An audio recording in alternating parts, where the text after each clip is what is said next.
All right, good morning. Good morning. Welcome to the Conversations in Entrepreneurship and Leadership series. Today we new guest for me, so I'm excited to learn more about Ryan from Cintas, Ryan Gard, Ball State grad, 2006, right, Ryan? And so we're excited to have Ryan. I always love it because I get to meet new professionals. And you do too. So it's good. It's good a win for everybody. So let's just start off, Ryan. Just share your journey. Share your leadership journey. How did you end up at Cintas? What do you do? What does Cintas do? All those things. Okay. All right. Well, you guys hear me? There we go. Big question there. So I'll elaborate on all that. But I graduated from Ball State in 2006 with an operations management degree. And the funny thing was, maybe like some of you, my sophomore year, I was an accounting major. Then I switched. We've all kind of maybe switched majors. And so I switched to operations management. And I really enjoyed it, right? When you get into classes you enjoy, I enjoyed those classes. And I remember my senior year, the spring semester or the fall semester, I did an internship and had a couple classes. And I did an internship with operations management. A lot of it was inventory supplies, MRO stuff, basic stuff, but I was in a factory, and I was managing MRO supplies, and I thought, man, this isn't for me. I want to be out. I want to be meeting people. I was very good at analytics, very good at staying organized, but I was kind of introverted, right? And I thought, if I want to have a big career entering the business world, I better go work on my weakness. And so I thought, well, my weakness is I got to get out and meet more people. I got to get comfortable being uncomfortable with people I don't know. So I remember calling my dad after the fall semester and saying, Dad, I'm going to go to sales. I want a sales career. He was like, what? He's like, you've done all this stuff. You're in operations. Like, that's the total opposite. And I'm like, well, I got to get out there and work on this. I'm just not comfortable around other people. So I did a sales intern my second half of the senior year in my capstone class in ops management, which was really cool, and I absolutely loved getting out and meeting people. I thought it was something I was scared of, I didn't like to do. So then I said, okay, I want to find a company that I want to sell the best product. They have the best product in the industry. I didn't care what it was. And Cintas came up, and they recruited at Ball State, but the culture is what grabbed me. It was the people I was talking to, it was what they were all about. And they were the leader in the industry. And they're the leader in dirty laundry. They're the leader in selling toilet paper. Nothing glamorous, right? But the culture was really, really good. So right out of school, I got into an entry-level sales job with Cintas. And I moved from Muncie to Indianapolis. And I got into the real world. And really I'm glad I did that. The first 4 years at Cintas, I was an outside sales rep. I was an independent contributor. I was on my own. I had to make my own schedule. I had to learn how to grind. I had to learn how to be successful on my own. I didn't have a lot of direction. When you're in sales and outside, you got to make happen what needs to happen. And so there's this huge learning thing that I went through, and I'm so thankful I did it. I got to meet with high-level decision makers, CEOs, presidents of companies, trying to sell them my products and services. And I understand how they made business decisions. I understand the competitive advantages in the marketplace. And I really enjoyed that. And I thought, I want to get into leadership, right? I think I can help others, teach them what I've learned. And so, with Cintas being a growth-based company, I was really lucky to get early into leadership. So after 4 years of selling, I got right into a leadership job. And I was very thankful for that because I not only led a group of reps in Indianapolis, I had 3 other locations. I had Louisville, Evansville, and South Bend. And as a young business leader, leading people remotely is really hard, really hard. And there's a lot of skills you learn from communication, how people like to be communicated to, how you hold accountability from afar, how you learn the different maybe economic challenges in different markets that you're not familiar with. That was a huge learning moment for me. And so I continued into sales leadership, and my itch to get back into operations kept kind of scratching at my back, right? Like, hey, you did all this, you're really passionate about process improvement, you're passionate about growth, you're passionate about bringing things together. So I went on a development plan. I worked with mentors, I worked with our development department within our company, and said, hey, I'm going to be here for a while, but I want to be in operations. I want to have a big career in operations. So I started a development plan. And I did that for about 5 years, doing my sales jobs and sales leadership. And then I got in to be a general manager at one of our facilities in Indianapolis. And we process dirty laundry there, right? And I'll tell you a little bit about Cintas in a minute. But we bring the dirty laundry in and make it clean. We wash about 125 tons of laundry a week. So this is a massive operation. But man, I loved it. I loved getting back into operations and pulling things together and looking for improvements and those types of things. And I did that for about 4 years, and then I got a call that said, hey, we want you to lead our North Central group. So I took that job about 3 years ago, and so currently I've got 15 operations across northern Indiana, Ohio, Michigan, Wisconsin. There's just over 800 employees that I oversee, and I make sure those operations are ran successfully. I make sure we're set up for success in the future. Any headwinds we have from economic and a variety of things, those kind of all fall under what I do. But just a little bit on our company. Our company was founded during the Great Depression. And Cintas has a really cool story where there were two circus entertainers, Doc and Amelia, who the circus had closed, right? The Great Depression had closed the circus, and there was industries in Cincinnati that would throw out shop towels, right? They were manufacturing widgets and different types of stuff, and they're oily rags, and they'd throw them out, and we would burn them and all that. Well, Doc and Amelia took those rags, they washed them, cleaned them, and then they resold them back to the company, throwing them out. So industrial laundry started with a red, dirty shop towel, back with Cintas, and then they got into coveralls. And then in the late 70s, Cintas went public. It's still in the farmer family today, which is very rare. You see that? So our president of the board is Scott Farmer. It's the grandson of the founders, and you just don't see that a lot of publicly traded companies. But over the years, we've evolved not only into uniform rental and laundry services, we've evolved into health and safety service, so first aid supplies, basic things that companies need to operate the business. They need to train their employees for OSHA-regulated things like first aid, CPR training, fork truck training. We've got fire protection. Every building's got sprinklers and fire extinguishers. And so what we focus on as a company is helping our customers get ready for the workday. And what that means is there's certain things you need when you run a business to open the doors for your employees or customers. You need safety. You need things that like toiletries, you need image, you might need apparel because you're in the food processing business or pharmaceutical business. There's certain things you got to live up to. So what our company does, we go out and we take care of that for our customers. We have service reps that go in, they're trained professionals. So really what companies can do today is they can focus on the core of what they do, right? If you make airplane engines, you don't want to worry about fire extinguishers. You don't want to worry that are you compliant with OSHA mandates. We do all that for our customers, and they pay us to do that. So it's been a very successful business model that started with a red shop towel. The nice thing is we're based out of Cincinnati, Ohio, so not too far from here, but the company continues to record growth, which is awesome. And when I started, it'd be 20 years ago in May, which is really crazy, thinking 20 years ago, I was in these seats, which was, I enjoyed that.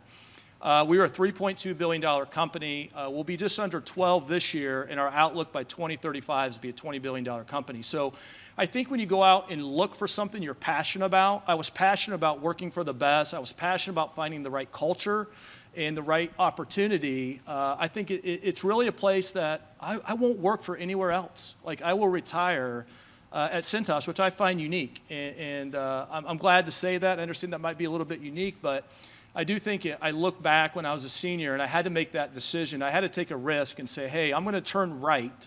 Left would have been the easy way to go, but I'm going to turn right. And what's important to me as I grow up as a business professional, I understood those for myself, and I went and found them, and I would say it's working out pretty good. Curious about how Cintas and you approach creativity, innovation, kind of building an entrepreneurial culture. One of my mottos is great leadership equals innovation, innovation equals great leadership. So I'm curious to hear your thoughts on that. Yeah, that's a really good one. There we go. At our company, we love creativity and thought, right? We try to do things that bring that out. It could be a small, I keep saying partner, we call our employees partners, so they're employee partners. We do a lot of partner engagement events, and it might be something simple, a holiday lunch, but we're looking for a creativity. So give me something that would make your job safer, or what's more ergonomical for you. And it's funny, the comments you start getting, and then all of a sudden you form a team, and that little comment becomes a best practice across 45,000 other employees.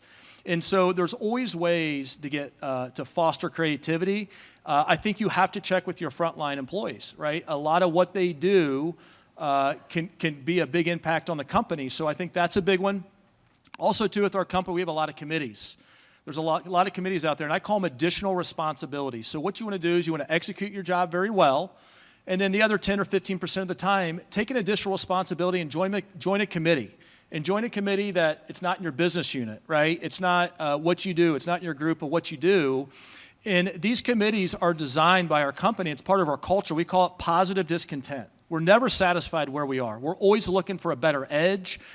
We might be the leader in the industry, but we don't think of ourselves like that. So we want to have positive discontent. So we create these committees, and we put our employees in it of different levels to we call them think tanks. And you think about different ways of approaching the customer. We think about different ways of approaching our employees, our layout of our trucks, inventory, you name it. We do it, but that's a lot of fun, right? That is a lot of fun to be part of that and stuff groundbreaking.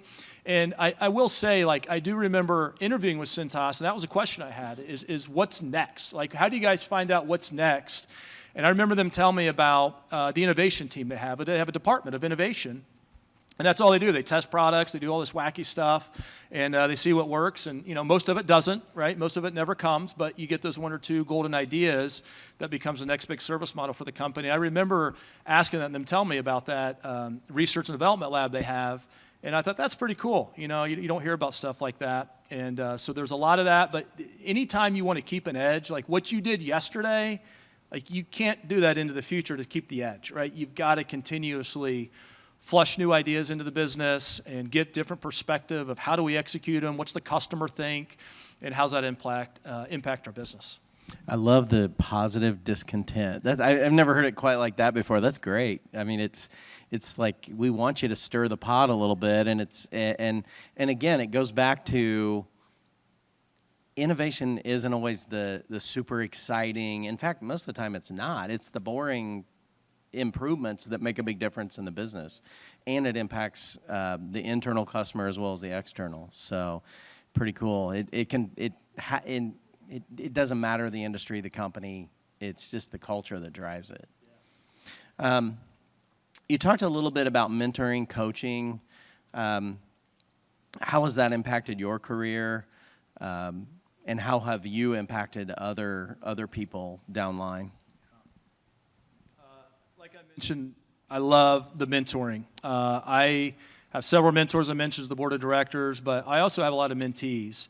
And I learn a lot from my mentees. I had 2 calls yesterday. I had one in St. Louis and another one in Phoenix. But it's funny to hear what goes on in their world, right? And so I get a lot from that too. But I always remember being young. Like I remember being 23, 24, 25 years old, and I would go watch our vice president speak, or our CEO speak, and he would say, hey, reach out to me. If you got an idea, call me, right? Email me. Here's my cell phone number, right? Give me a shout. Well, guess what I never did? I never took him up on that offer. And boy, when I figured out that he was serious, right, 5, 6 years later, someone said, our CEO at the time was Scott. It's Scott Farmer. They said, Scott put his pants on the same way you did today. And I thought, I'm going to go meet Scott. And I met Scott at a meeting, and he said, you want to have lunch? So next thing you know, I'm 27, 28 years old, been a leader for a couple of years. I'm having lunch with our CEO. And, man, it was just like a conversation, getting to know each other, but I got so much out of him about how he's driven, like his vision.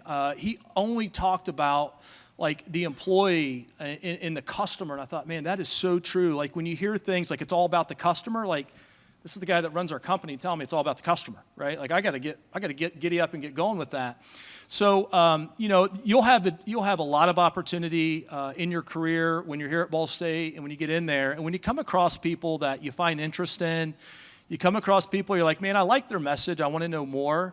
Like reach out to them, right? And there's people that do what I do all across my organization. There's people outside of Cintas that I network with and I've got with, and we have conversation about business all the time. And it just makes us better. It makes us better. Like, AI is a hot topic, right? I was at a luncheon last week, and it's like, how you using AI, right? Well, I had some perspective, but I got more perspective from other people. And if I didn't put myself in those situations, I would think of how using AI in my head is the best way to use it. When I got 4 or 5 other things to think about now, how do we implement that across our company, and how can I drive it? So don't be afraid. If you're young, you're an entry level in your company, and someone comes in that you think can make an impact on your career or has got good options, like go extend a handshake to them, introduce yourself, and see if they can provide some value to you. Most likely they will, and they probably want to help you, right? They probably want to help you because, I'm to the point now, I've been here for 20 years, I'm more on like the backside of, and I got a long way before I retire, but I'm a shareholder at Cintas, and I want to see it successful beyond me. So I got to start helping develop the next generation. So it's almost like part of my job now, what's not in my job description, that I have a vested interest in this new generation of helping them teach them things that I think is going to be valuable to them. So likely when you go introduce yourself to that individual that maybe you wouldn't have, they probably want to help you anyway and will give you really good advice for some time too. That's good for them to hear, because people are much more approachable than I think we think they are. So let's talk about your values a little bit, and how your approach to business and your leadership style, how your values influence that approach. Yeah, that's really good. If you get into a leadership job or you own your own company, whatever you do, you've got to establish who you are as a leader. Because people want to know that, right? So if someone interviews with me, I actually send them an email before I interview with them, and I give them my profile. So here's my story. I was a Ball State grad. Here's all the things I've done at Cintas, and then I send them my leadership style. So I've got a document that's got 7 bullet points that who I am as a leader. Because I want them to know that who they're going to work for, because they might read something like, I don't align with that. Well, we'll never work well together, right? So my style is, it's all about the who. I am very big on, you got to find the right who to work for you, okay? So let me give you an example. In my region, we are very big on accolades. We give trophies, we put your name up in banners, we do the sirens when you do something really good, like we make it a big deal. My wife would never work here. My wife says, I just want to be a duck. I don't want to be soaring with the eagles, right? Like she would never work there. So if my wife's a pretty likable person, right? Like if she came and interviewed and she's very jolly and I hired her, and then I'm like, well, you did great. Like we're going to blast you out in an email and we're going to put you up here and she's like, so people got to know your style and what you're about. So I think it's very important you have to identify your leadership style. And I'm all about the who. So the who is who you hire and who you have working for you. You got to have really talented people that fit what you want them to do. And then the other part is the who's your customer. They pay for everything. And you hear the customer is always right. In my world, the customer is always right? Like if we don't have that customer, they don't pay for my paycheck. They didn't pay for the gas in the van. They didn't pay for the lights in the building. So we have to put the customer and the partner first. Is a very big of my style. And then the other part is I'm very big on a safe work environment. I think people love to come to work when they feel safe and secure. And in today's world, I think that's very important. So we go above and beyond to make sure that no matter what you need, and if it's around safety, you will get it the same day or the next day. Like we guarantee that. We want to make sure that you are safe. If there's a security issue, we address it immediately. I don't care how much it costs. We'll cut somewhere else to address a security issue for that. But I think in return, all my people that work under me know this, and they return give you discretionary effort, right? Like I like the environment. You hired me because you knew I liked the environment. You provide a safe environment, a secure environment for me. And I think that's really important. The last thing I think that's important about my leadership style is I'm all about development. Very rarely do you get people that just want to do the same thing for 25 years anymore, right? And there's some out there, and that's great, right? I want to do that for 25, fantastic, you can. But I think we've always got to be looking at people and saying, hey, what's next for you? And make sure you got very robust development plans. I mentioned the growth of our company, and I got to make sure people are ready to go. So sometimes there's people that don't see bigger level jobs and what they do. I find it my responsibility, my leadership style, to go pull that out of them, motivate them to maybe do a little more, open their lens a little bit to a part of the business that they didn't think they could do, and then go watch them excel in it. So development, who you hire, and it's all about the customer are the biggest parts of my leadership. So looking ahead in the next, say, 5 to 10 years, where do you see yourself? Yeah, that's a good one. I want to continue to do more, right? So I am exuding positive discontent in my own career. I've enjoyed what I've done, but I'd love to do more. I really enjoy just taking care of more people, having more customers under my span. So if that leads me to president of one of our divisions, that'd be great. I would love to do that. But I do see myself continuing as an executive role within the organization and retiring as executive. Eventually, I'll probably see myself in our corporate office. Somehow, I've managed to dodge moving to our corporate office. So you'll see in large companies, they want you there, and you should. There's a lot that goes on. But I've got a couple kids graduating, and I'm going to imagine as soon as they're out of the house, we'll pack up and move to the corporate office and navigate my career from there. So perfect lead in, and I'm always curious how to hear the response from each person on this, because it's different for everybody. But work-life integration, how do you approach that? There's the Pollyannic view, and then there's reality. So, what's your take on that? Work-life balance. That's probably where we'll just cut to that. I think this came up. I spoke in Breck's class earlier last semester. I think this came up too. Boy, it is something that's really hard. When you're young, I didn't need it, right? I would just hard charging, making a lot of money, doing whatever, like just ambitious, and then you start getting family and friends and commitments. And you step back and think, and I remember reading work-life balances books, talking to people about work-life balance. And I don't know, it's probably been 10 years or so. I don't know if that exists, all right? Like work-life balance, I don't think it exists. And what I've come to realize, whatever decision I have to make, I got to be at peace with it, and that's the right decision. So if work needs me, and I got a lot going on, we're going to buy a company, and I'm putting in extra hours and all this, and I got to miss the kids' baseball game. I got to be at peace with that decision to do that. But I've also got to know that I got to be at peace when I tell work on Friday at noon that I'm done because my kid has a school play that I'm not missing, right? Or my wife's got an event that I got to go to, and I'm going to do that. We want to get going on vacation a little bit sooner. I'm going to plan my actions to make sure I do that. So there are times when Cintas needs me more, and I've got to communicate to the family like, hey, it's going to be a busy go.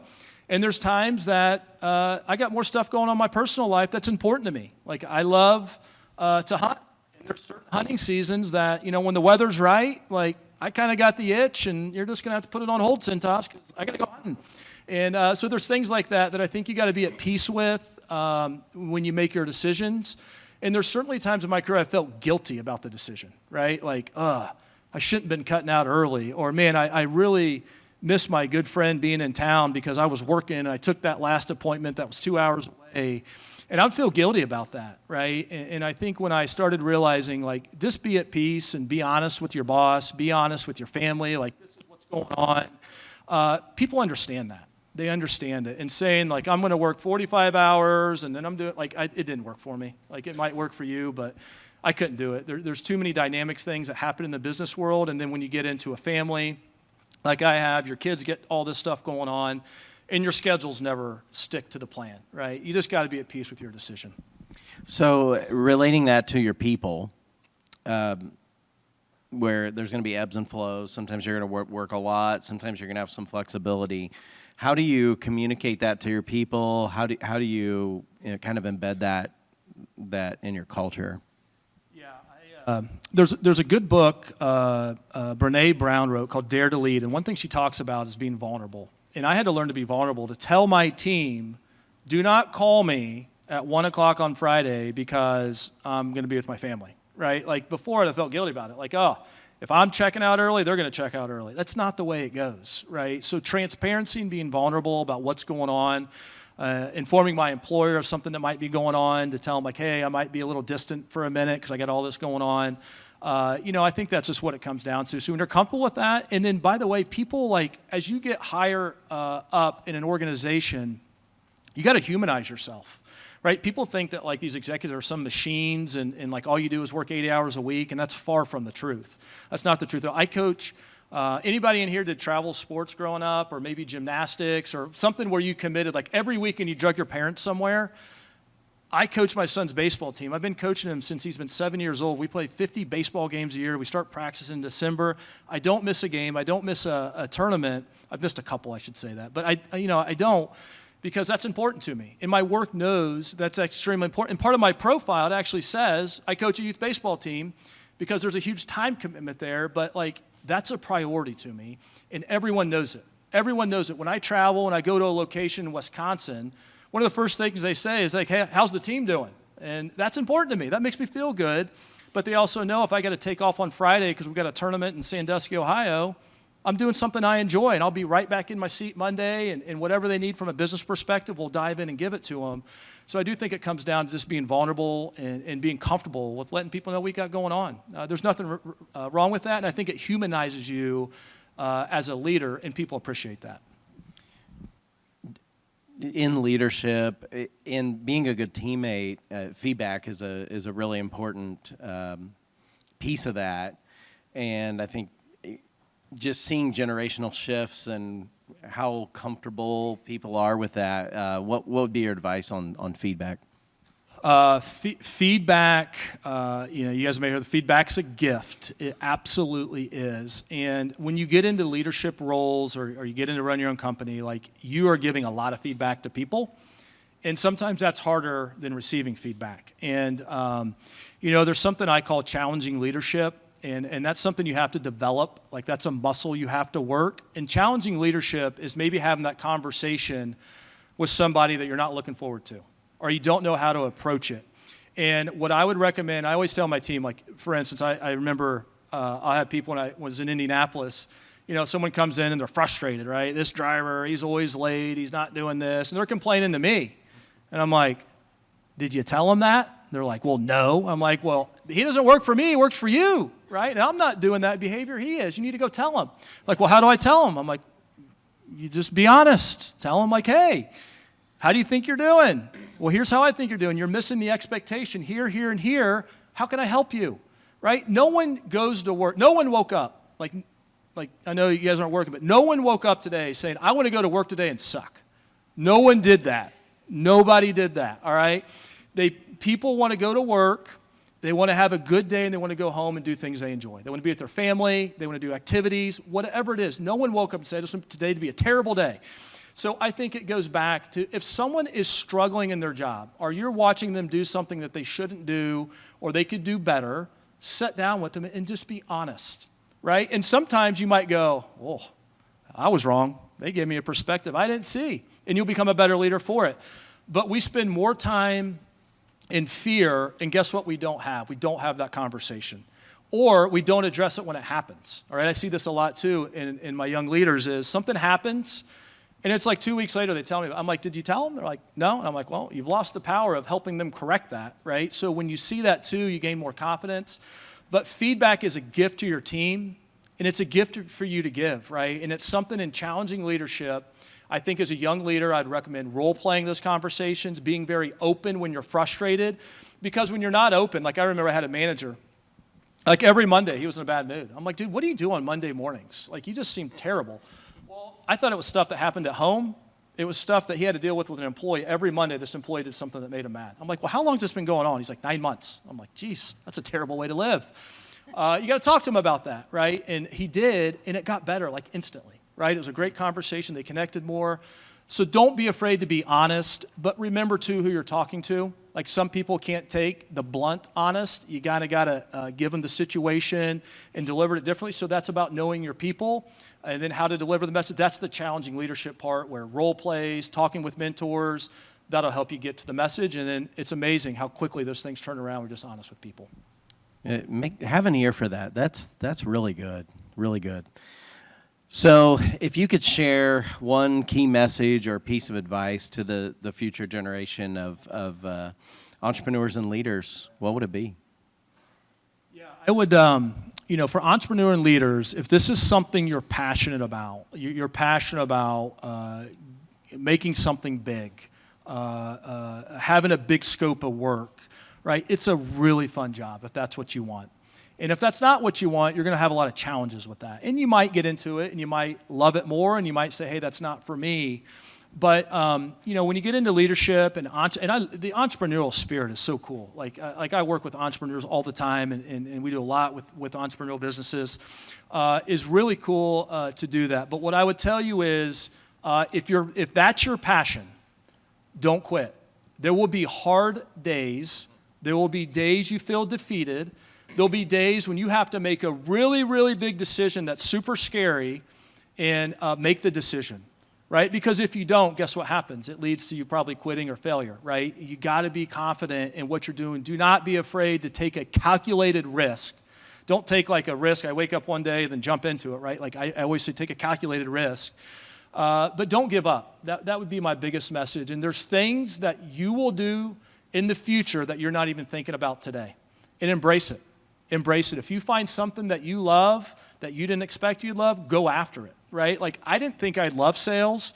I tried it. I loved it, right? But I led back to what I enjoy doing, being in operations. And I will tell you, sales and leadership, they go hand in hand, right? Like, you got to influence people. That's selling to do it. So my biggest advice is keep going.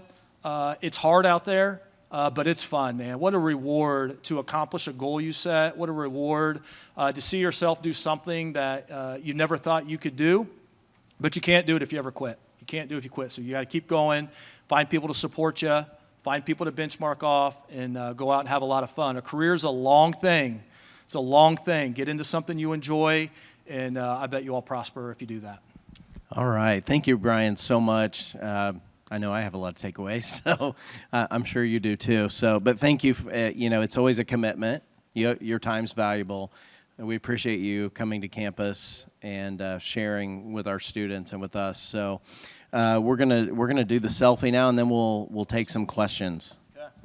Okay, questions.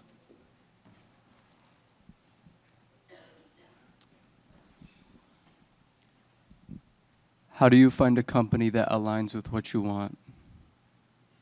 A great question. The good news is there's a lot of information online, right? There's Glassdoor, there's several things.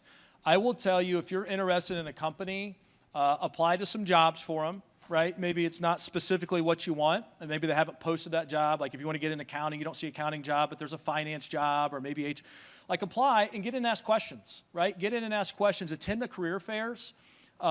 There's people there designed to talk about the company, right? They're trained to do that. And then lastly, if you're not sure, go to a professor. You have a lot of professors here, and they might know somebody within that organization. There's a lot of people here that know Cintas that's professors here, right? And they can connect you with maybe someone that you have interest in. But I like the question because I would encourage you, before you commit, make sure you know what you're committing to. Like I said, you want to know that culture, you want to know what it's about. But certainly there's a lot of avenues to do it, and I would check many of those avenues, as many as you can, have as many interactions as you can. And lastly, if you strike out on all those, they've got a business close by, just walk in the doors and ask to talk to somebody. And you'd be amazed somebody will talk to you. Now, it might seem a little weird, but you know what? If you're looking at a company that's growth-based, they want to talk to you because they need people. Everyone needs people right now. Everybody's looking for quality people. So that's what I'd recommend. Hi, I'm Leonora. Just want to say thank you for coming here and talking to us. My question is, what were ways that you articulated your personal brand? Oh, that's good. Man, and I will tell you, articulation is big in the business world, right? I teach three things. You got to be articulate, compelling, and confident. If you can do that, you can create followers and create other leaders. But my personal brand changed over time, right? I went from single to married to baseball. Like, a lot of things have changed in my personal brand. But I am very open and transparent with my team. So I do a lot of engagement events. Maybe if, like I do 2 calls a year where I have all employees on the call. And I give them some of my vision. I give them about what's going on in my life. And then I allow them to ask any question they want, right? Any question they want, and I open that up. So I think you got to be available to your people to ask questions. You got to have relationships. Like, one thing I do is try to make myself, I mentioned about humanizing yourself. Like, when I travel, I'll do breakfast with 12 to 15 people, and they're all frontline people. I don't take any managers, but I want to get to know those people. But I want them to go back and tell the other partners, like, hey, if you need something, just call Ryan, right? Reach out to him. So my personal brand has changed over time, and I think I use those forums to let them know that, hey, here's what's going on, here's what I'm about. And there's certain things, like, personally, you just don't bring up in the workplace, right? Like religion, politics, I'd keep those out, right? You don't want to stir things up that don't have to. But things about what I enjoy doing, things about what I'm thinking about for the future of maybe my career or the company, people want to hear that. Because if they don't hear it from you, guess what they do? They fill it in themselves. And, I want people to know it's okay to have a life outside of work, right? I want you to enjoy your life outside of work. I actually want you to have goals to own a boat, own a lake house, own something, and you want to work harder to go get it, right? We all benefit from that. So I think being transparent about that is important. So, that answer your question? Thank you. All right.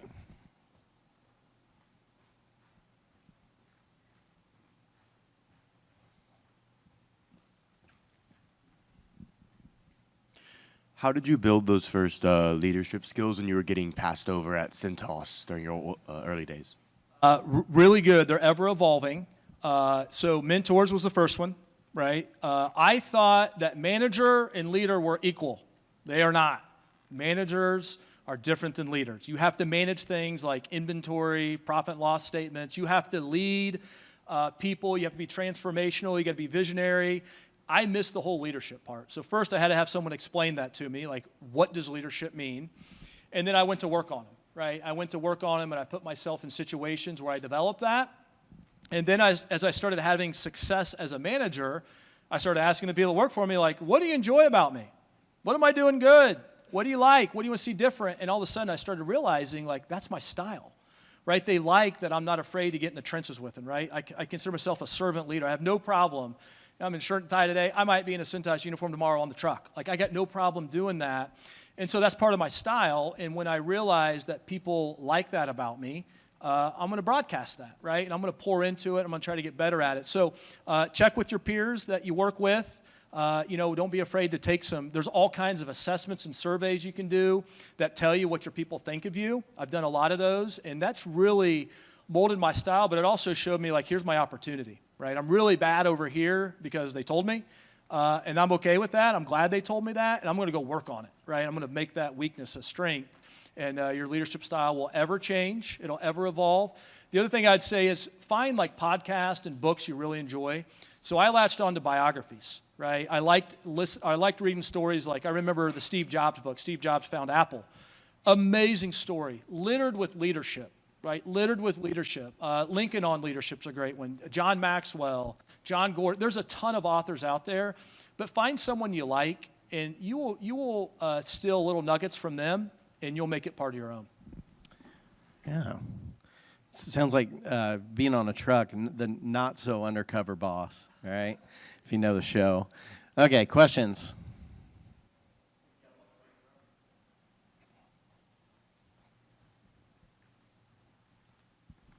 Yeah, Ryan, you talked a lot about humanizing yourself, and I'm just curious, how do you stay grounded in a leadership role like that? You obviously are very open to feedback, but there's a lot of weight that comes with opinions of other people, so how do you stay grounded and keep your head straight? Yeah, feedback's a gift, right? Their opinions are gifts. There are certainly times when I got to look in the mirror and I got to sift through, like, is that me, or is that maybe some negative environment I got? Like, how much of that do I really own? And certainly as you get higher up, more of that happens. You've got to be confident in your work and what you do. So I think having things like structured leadership style, I'm very routined. I think that helps too. But I've also got people that I trust. I talked about my board of directors. When I hear feedback that maybe criticizes me or a decision I made, and there's one right now, it's pretty big. I'm like, oh, is this me or is that them? I think we're going the right way, right? I'll reach out to them and I'll get reassurance like you're doing the right thing. And I'm always reminded leadership is hard, right? I'm not paid to make the easy decisions. I got to make the hard ones. Sometimes it's less favorable. And then I got to look in the mirror and say, okay, how do I better articulate this to that group? Right? Because it's an attack on me, but it's really not. It's an attack on the process. It's an attack on something else. And I didn't do a good enough job of including that group or thinking of that group. So a lot of times I'm woken up that way. When there's criticisms of what you do, it's part of the job. You got to know it. But there's way more, I would say I get way more fulfillment in watching people succeed and watching people high-five others than I do of a decision I made that's critical. So it makes it a lot easier to move on, too, when you get all the positive stuff around you. Thank you. Questions?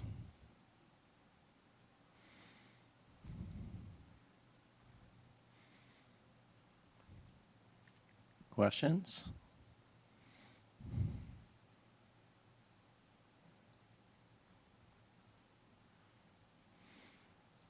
Give you a chance here if you're thinking, or if you're building. Okay, all right. If you're building up the bravery. Could you give us an example of a mentor early on in your career that really helped you progress and point out weaknesses that you see as opportunities to get better? Yeah, I do. I remember there was a guy I barely knew, but I always liked hearing him talk. His name was Brian, and I saw him speak a couple times. And I remember going to others like, hey, what do you think of Brian? Like, oh, man, he's great. But he's a big dude, like 6'5". He's a hockey player from Michigan. You know, just these big dudes. A little intimidating to me. And I'll never forget when I went and met him and I shook his hand. He about squeezed my fingers off, right? And I was like, oh, my gosh. And he was the nicest guy in the world. And for whatever reason, he just took interest in me. And I was just explaining to him what I want to do. Hey, I've done this. And I want to do this. And he kind of put his arm around me, and he just helped me. And he was somebody that he said, hey, call me if you need me.